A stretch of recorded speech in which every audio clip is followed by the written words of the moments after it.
Hello students of class 8 subject science. Today we will learn about uses of metals and non-metals. तो dear students आइए आज हम use of metals और non metals के बारे में सीखते हैं. तो पहले हम बात करते हैं यूज़ ऑफ मेटल्स की. तो dear students हम अपनी डेली लाइफ में बहुत सारी चीज़ों का इस्तेमाल करते हैं जो मेटल्स की बनी हुई होती हैं. Number one, in the construction of buildings and bridge, यानी कि जब बिल्डिंग्स और ब्रिज की कंस्ट्रक्शन होती है, तमीर होती है, तो उस वक्त इनमें आयरन का इस्तेमाल किया जाता है. Iron is a metal.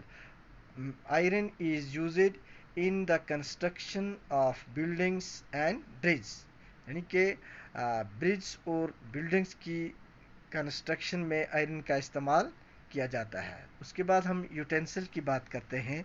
जो हम घरों में बर्तन इस्तेमाल करते हैं तो ये भी मेटल्स के बने हुए होते हैं.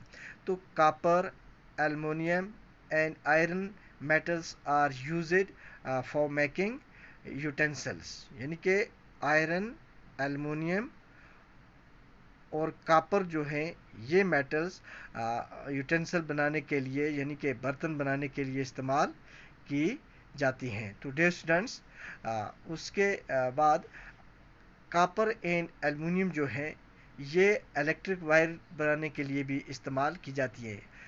Copper and aluminium metals are used to make electric wires. तो ये दो मेटल्स इलेक्ट्रिक वायर्स बनाने के लिए भी इस्तेमाल की जाती हैं. तो उसके बाद हम बात करते हैं automobiles, airplane, ships, train etcetera. तो ये चीज़ें भी मेटल्स की ही बनी हुई होती हैं. तो इनमें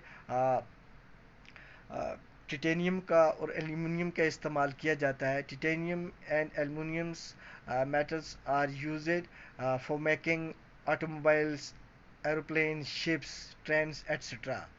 तो उसके बाद हम बात करते हैं कॉइन्स की. कॉइन्स बनाने के लिए copper, nickel and zinc metals का इस्तेमाल किया जाता है. Copper, nickel and zinc metals are used for making coins.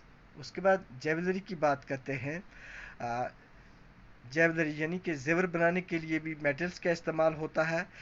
Gold and silver metals are used to make jewellery, यानी गोल्ड और सिल्वर धातु जो हैं ये मेटल जो हैं ये जेवर बनाने के लिए इस्तेमाल की जाती हैं. तो उसके बाद हम बात करते हैं मशीन्स वगैरह जो बनती हैं इनमें भी मेटल्स का इस्तेमाल किया जाता है.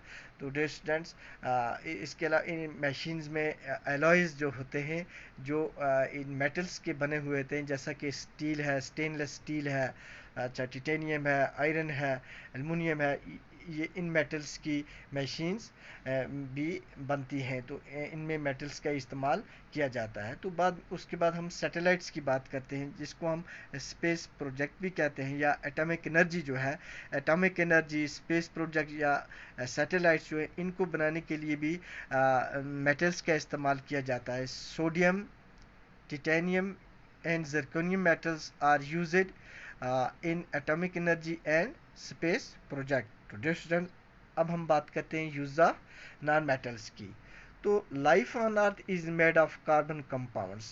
तो ज़मीन पे जो ज़िंदगी है ये कार्बन कंपाउंड से ही बनी होती है. तो dear students carbohydrate, protein, fats, vitamin, enzyme etcetera तो ये कार्बन कंपाउंड्स में पाए जाते हैं. तो इन ही से लाइफ जो है ये बनती है. तो distance graphite is used in pencil and electrodes. तो ग्रेफाइट जो है ये पेंसिल में और इलेक्ट्रोड में इस्तेमाल किया जाता है. तो ग्रेफाइट जो है ये एलोट्रॉपी है किसकी, कार्बन की.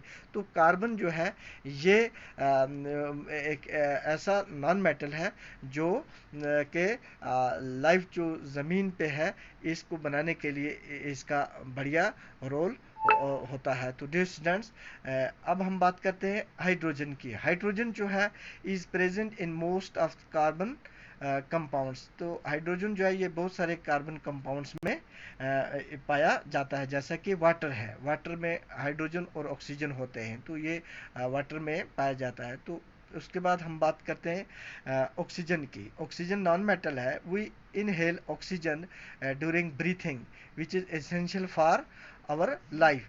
जो जब हम सांस लेते हैं तो उसके लिए ऑक्सीजन का होना बहुत ज़रूरी है, तो ये लाइफ के लिए बहुत ज़रूरी है। तो डियर स्टूडेंट, इसके अलावा ऑक्सीजन जो है ये कंबस्टन के लिए भी बहुत अहम है। It is also important for combustion. तो ये जलने के अमल के लिए भी ये बहुत ज़रूरी है। इसके बगैर विदाउट ऑक्सीजन आग जो है ये नहीं जल सकती है। तो उसके बाद हम बात करते हैं फर्टिलाइज़र्स की। जो फर्टिलाइज़र नाइट्रोजन जो है ये फर्टिलाइज़र के लिए इस्तेमाल होता है। Nitrogen is a non metal used in fertiliser to enhance the growth of plants. तो प्लांट्स की ग्रोथ को बढ़ाने के लिए नाइट्रोजन का इस्तेमाल होता है। तो डियर स्टूडेंट, फर्टिलाइज़र जो है वो ये भी नाइट्रोजन से ही बनते हैं। तो डियर स्टूडेंट्स, इसके बाद हम बात करते हैं एक और नॉन मेटल्स की, जो क्लोरीन की। क्लोरीन जो है it is non metal and it is used in water purification process. Water purification process जो है यानी पानी को साफ़ करने का जो अमल है उसमें भी एक नॉन मेटल का इस्तेमाल होता है, वो है क्लोरीन। तो उसके बाद हम एक और नॉन मेटल्स की बात करते हैं। आयोडीन एक नॉन मेटल है जो कि एक एंटीसेप्टिक का काम करता है। जब कोई वाउंड ज़ख्म होता है तो उस पर इसको अप्लाई किया जाता है। तो iodine is a non-metal. It is used on wound as an antiseptic. तो डियर स्टूडेंट, उसके बाद हम एक और नॉन मेटल्स की बात करते हैं। Sulphur. Sulphur is non metal. It is used in crackers. जो क्रैकर्स होते हैं उनमें इस नॉन मेटल मीन सल्फर का इस्तेमाल होता है। तो dear students, these are some of the uses of metals and non metals.